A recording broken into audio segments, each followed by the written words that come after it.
आज की इस वीडियो में हम लोग देखेंगे मल्टीप्लेक्सर क्या होता है और कैसे डिज़ाइन किया जाता है। तो हम लोग का टॉपिक है मल्टीप्लेक्सर। ना पहले हम लोग डेफिनेशन देखेंगे कि मल्टीप्लेक्सर का डेफिनेशन क्या है। तो एक multiplexer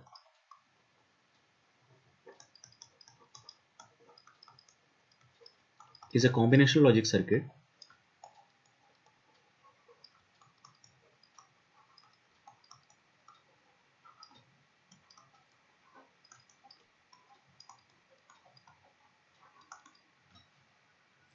which has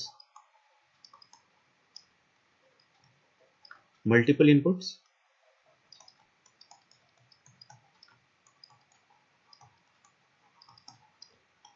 and single output।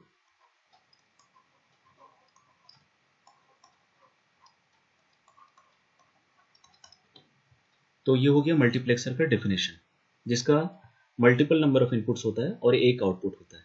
ठीक है, लेकिन अब हम लोग देखेंगे ये जो मल्टीपल इनपुट्स हैं ये उस आउटपुट में कैसे जाते हैं, एक एक करके कैसे जाते हैं। तो बेसिकली उसके लिए हम लोगों को क्या चाहिए, जब भी हम एक मल्टीप्लेक्सर डिज़ाइन करेंगे तो इनपुट और आउटपुट के साथ हम लोगों को कुछ सिलेक्शन लाइन भी बनाने का ज़रूरत है। तो वो सारी चीज़ें हम लोग डिस्कस करेंगे। बट कोई भी कॉम्बिनेशनल लॉजिक सर्किट जब भी हम डिज़ाइन करते हैं तो हम लोगों को चार चीज़ों को जानना बहुत ज़रूरी है, राइट। तो पहला चीज़ क्या होता है, उसका block level design.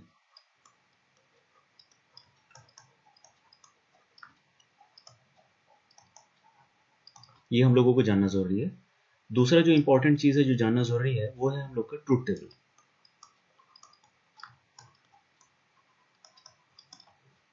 Third number हो गया मेरा लॉजिक इक्वेशन।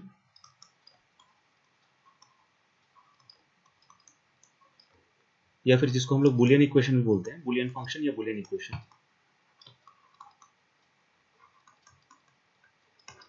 और लास्ट वाला हो गया मेरा सर्किट लेवल डिज़ाइन,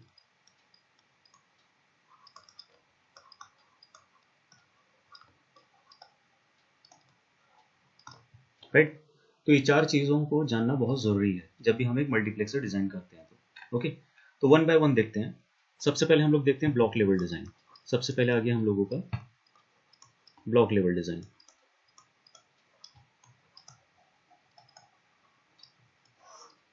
तो जब भी हम लोगों को ब्लॉक लेवल डिज़ाइन बनाना है हम क्या करेंगे, एक रेक्टेंगुलर बॉक्स बना देंगे और इधर लेफ्ट साइड में हम लोग इनपुट शो करेंगे। तो जैसा कि मैंने कहा मल्टीपल नंबर ऑफ इनपुट्स होते हैं, तो ये हो गया मेरा मल्टीपल नंबर ऑफ इनपुट्स। दूसरा हम लोग का आउटपुट कितना होता है, आउटपुट सिर्फ एक होता है और लेट मैं उसका नाम दे रहा हूँ वाई ना। उसके बाद कौन सा इनपुट आउटपुट में जाएगा वो कैसे डिसाइड होगा, वो डिसाइड होगा by the help of selection lines. So मेरे पास कुछ सिलेक्शन लाइंस भी हैं।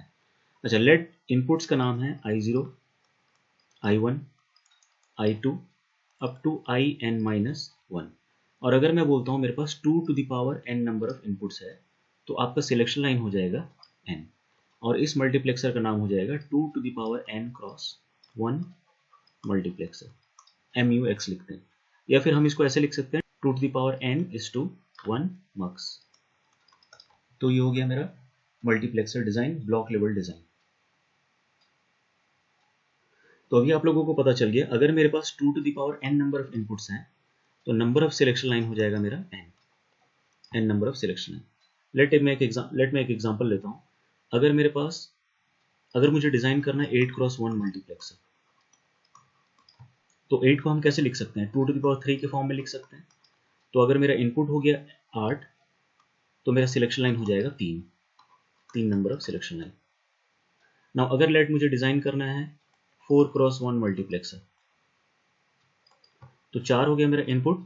4 को हम लिख सकते हैं 2 टू द पावर 2 क्रॉस 1, तो 2 नंबर ऑफ सिलेक्शन लाइन हो गया मेरे पास। तो इस तरह से हम लोगों को डिज़ाइन करना है।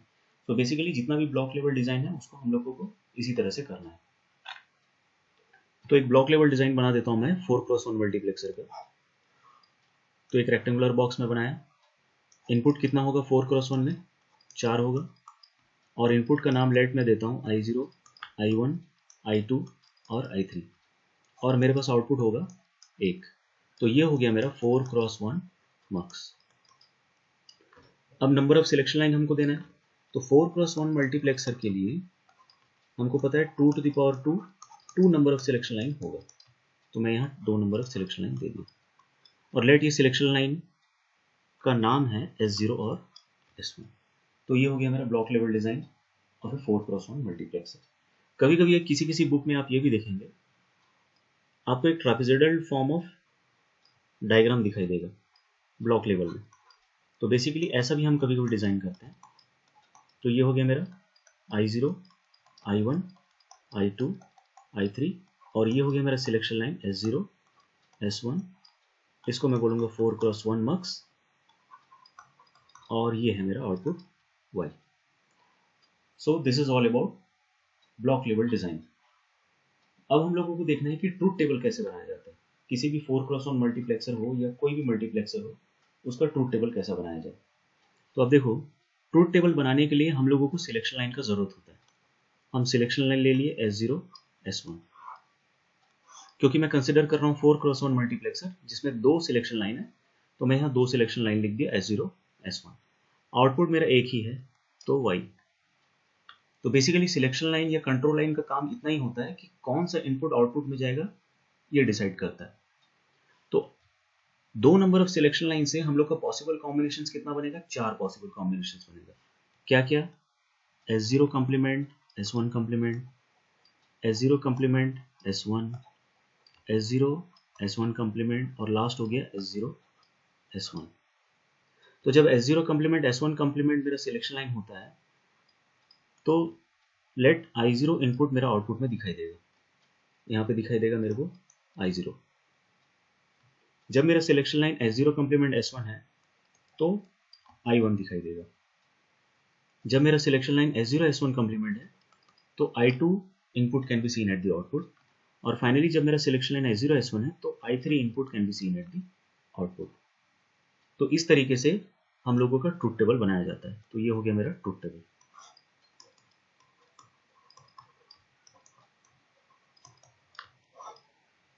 ठीक है, काफी इजी है। कोई भी मल्टीप्लेक्सर के लिए आप लोग ब्लॉक लेवल डिजाइन और ट्रूथ टेबल आराम से बना सकते हो। ठीक है, बस आपको देखना है कितना नंबर ऑफ सिलेक्शन लाइंस उसमें है और कितने सारे इनपुट्स हैं।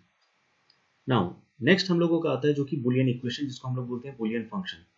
तो बुलियन फंक्शन बेसिकली एक रिप्रेजेंटेशन है आउटपुट इनपुट और सिलेक्शन लाइंस का। ओके, तो आउटपुट तो मेरा यहाँ y है। अब मुझे देखना है कि कैसे मुझे बुलियन इक्वेशन लिखना है। अब देखिए, जब मेरा selection line S0 complement S1 complement है, तो I0 इनपुट मेरे को आउटपुट में दिखाई देता है। तो यहाँ मैं इसको रखूंगा I0 डॉट में। नाउ जब मेरा selection line S0 complement S1 है, तो आप देखिए I1 can be seen at the output. जब selection line S0 S1 complement है, तो I2 इनपुट दिखाई देता है आउटपुट में। और फाइनली जब सिलेक्शन लाइन S0 S1 है, तो I3 दिखाई देता है आउटपुट में। तो ये हो गया मेरा बुलियन फंक्शन। काफी इजी है, ये बहुत इजी है बनाना बुलियन फंक्शन। और ये काफी जरूरी इसलिए है क्योंकि इसी से हम लोग सर्किट लेवल डिजाइन बनाते हैं। ठीक है, तो देखते हैं सर्किट लेवल डिजाइन कैसे बनाएंगे इसके लिए। तो लास्ट आ गया हम लोगों का सर्किट लेवल डिजाइन।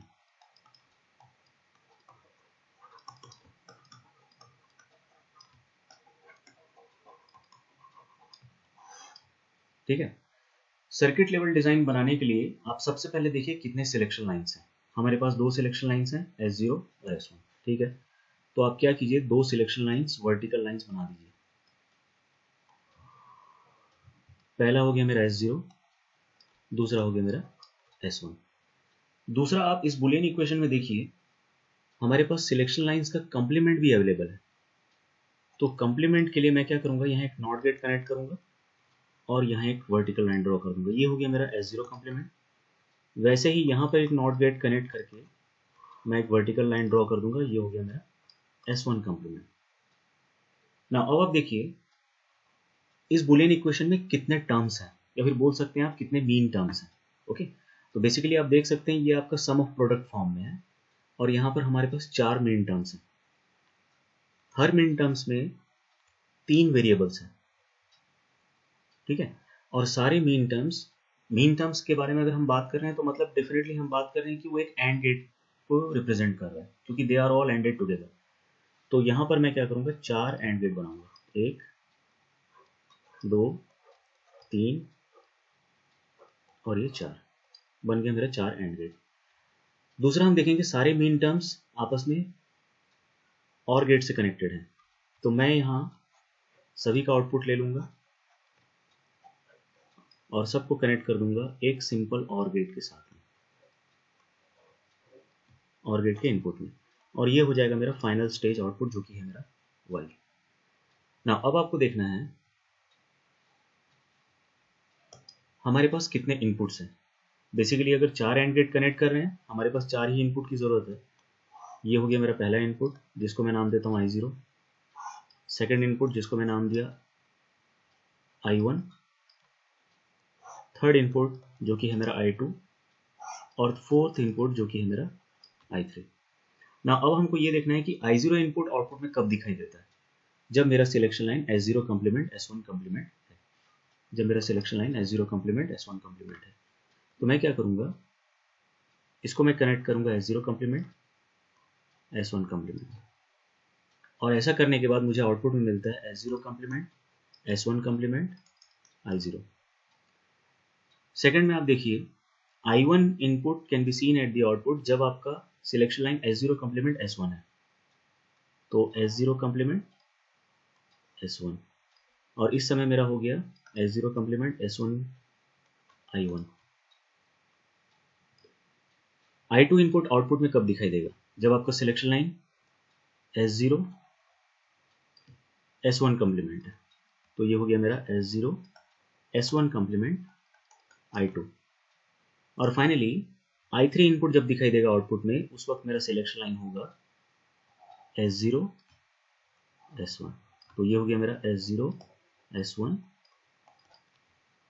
I3। सो इस तरीके से हमारा सर्किट लेवल डिज़ाइन भी हो गया। तो ये बेसिकली एक 4x1 मल्टीप्लेक्सर का सर्किट लेवल डिज़ाइन है। आप चाहें तो किसी भी मल्टीप्लेक्सर का सर्किट लेवल डिज़ाइन बना सकते हैं। तो बेसिकली आज हम लोग देखें कि कैसे हम एक ब्लॉक लेवल डिज़ाइन बनाते हैं मल्टीप्लेक्सर का, उसका ट्रुथ टेबल बनाते हैं, कैसे हम एक बूलियन इक्वेशन लिखते हैं, और कैसे हम एक उसका सर्किट लेवल डिज़ाइन भी करते हैं। तो एक और एग्जांपल हम लोग लेते हैं जो कि बहुत सिंपल एग्जांपल है, 2x1 मल्टीप्लेक्सर, और बहुत फटाफट हम लोग उसको बना देते हैं। तो मेरा ऑब्जेक्टिव है एक 2x1 मल्टीप्लेक्सर का ब्लॉक लेवल और सर्किट लेवल, ट्रुथ टेबल और बूलियन इक्वेशन बनाना। सबसे पहले मैं ब्लॉक लेवल डिज़ाइन बनाता हूँ। तो एक 2x1 मल्टीप्लेक्सर के लिए हम लोग का इनपुट है 2, आउटपुट है 1, और सिलेक्शन लाइन है 2⁻1, मतलब एक सिलेक्शन लाइन। ठीक है, तो सबसे पहले मैं बनाता हूँ ब्लॉक लेवल डिज़ाइन। यहाँ बना देते हैं ब्लॉक लेवल डिज़ाइन।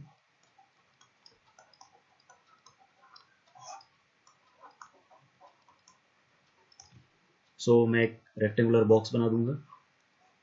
मेरे पास इनपुट है 2, लेट मेरा इनपुट का नाम है I0 I1, और मेरे पास आउटपुट है 1, और लेट आउटपुट का नाम है Y।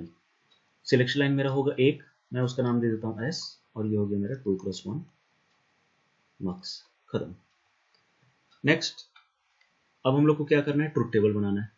तो यहाँ पे मैं बना देता हूँ ट्रुथ टेबल।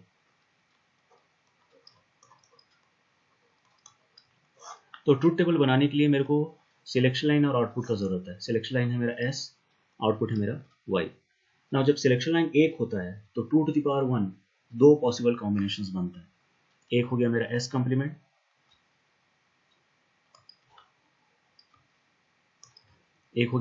कम्प्लीमेंट, दूसरा हो गया मेरा S। नाउ जब S कम्प्लीमेंट सिलेक्शन लाइन है तो मेरा I0 इनपुट आउटपुट में दिखाई देगा। जब S मेरा सिलेक्शन लाइन है तो मेरा I1 इनपुट आउटपुट में दिखाई देगा। तो ये बन गया मेरा ट्रुथ टेबल। अगला हमको देखना है कि बूलियन इक्वेशन कैसे लिखते हैं इसका।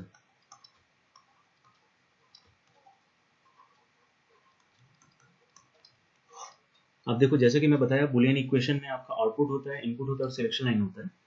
तो बूलियन इक्वेशन में मैं output y is equal to लिखूंगा S कम्प्लीमेंट, मतलब मेरा सिलेक्शन लाइन है S कम्प्लीमेंट, और इनपुट क्या हो जाएगा मेरा I0 प्लस S, जब मेरा सिलेक्शन लाइन S है या फिर हाई है, और इनपुट है मेरा I1। सो ये हो गया मेरा बूलियन इक्वेशन।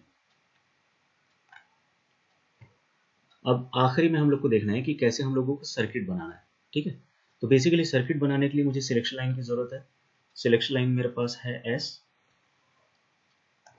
और एक चीज़ और देख सकते हैं यहाँ पे कि सिलेक्शन लाइन का कॉम्प्लीमेंट भी अवेलेबल है। तो मैं यहाँ पर क्या किया, एक नॉट गेट कनेक्ट किया और सिलेक्शन लाइन का कॉम्प्लीमेंट भी बना दिया। अब यहाँ पर मेरे पास दो मीन टर्म्स है, ये पहला मीन टर्म, ये दूसरा मीन टर्म, ठीक है। तो मुझे दो एंड गेट बनाना है। दोनों एंड गेट का आउटपुट को मैं एक और गेट के साथ कनेक्ट करूंगा, जो कि जिसका आउटपुट है मेरा y। आप देख सकते हो दोनों आपस में एक और गेट के साथ कनेक्ट है। नाउ पहले गेट का इनपुट है मेरा I0 और दूसरे गेट का इनपुट है मेरा I1। तो I0 इनपुट कब आपका आउटपुट में दिखाई देगा, जब आपका सिलेक्शन लाइन है S कॉम्प्लीमेंट, और ये हो गया मेरा S complement I0। I1 input कब दिखाई देगा, जब मेरा है सिलेक्शन लाइन S, तो ये हो गया मेरा S I1। और फाइनली Y हो गया मेरा S complement I0 plus S I1। So इस तरीके से हम एक सर्किट बना सकते हैं 2x1 मल्टीप्लेक्सर का, ठीक है। तो अगले सेशन में हम लोग देखेंगे कैसे हम लोग एक 4x1 मल्टीप्लेक्सर डिजाइन करते हैं 2x1 मल्टीप्लेक्सर से। फिर हम देखेंगे 8x1 मल्टीप्लेक्सर कैसे डिजाइन किया जाता है 2x1 मल्टीप्लेक्सर से और 4x1 मल्टीप्लेक्सर से। तो आज के सेशन में इतना ही, बाकी लेक्चर हम कवर करेंगे नेक्स्ट सेशन में। Okay, thank you.